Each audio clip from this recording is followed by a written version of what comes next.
What if I told you that one of the most heroic soldiers of World War II didn't just die in battle, he died standing, not metaphorically, but literally, found upright, weapon in hand, body battered, yet unbowed.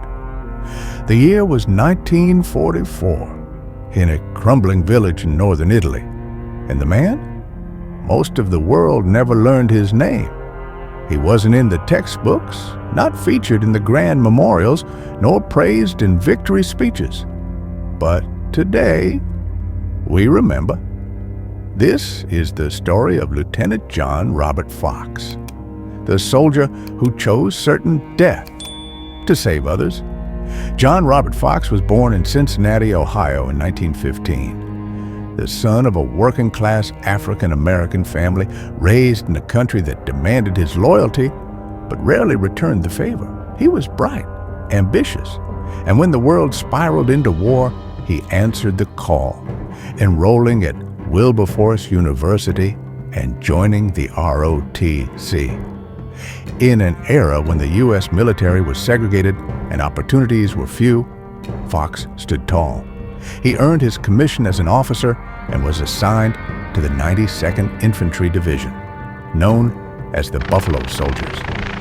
In December 26, 1944, Somacolonia, a small village in Italy's Apennine Mountains, had been overrun by German forces.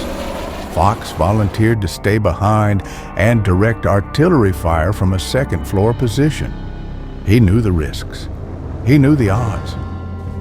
But he stayed anyway, to buy time, to slow the advance, to protect his brothers.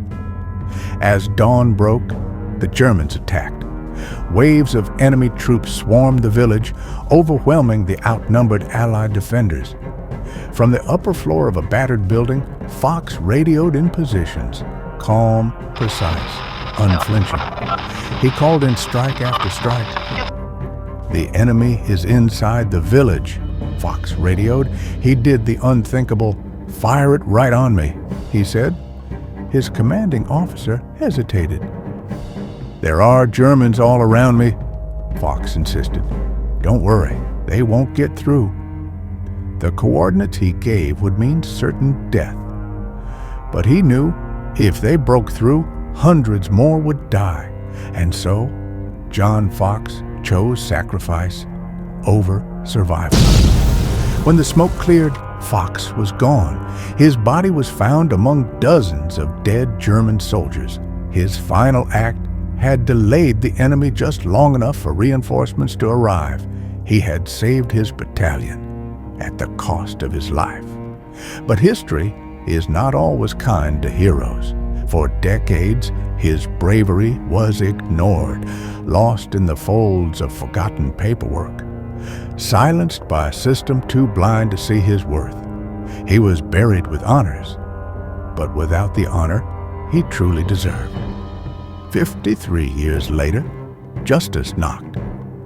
In 1997, President Bill Clinton stood in front of the nation to right a historical wrong. He awarded John Robert Fox the Medal of Honor, the highest U.S. military decoration for gallantry and sacrifice. Standing beside him, Fox's widow held the medal with trembling hands. A flag waved softly in the background, and for a brief moment, history exhaled. John R. Fox's story is more than a tale of war.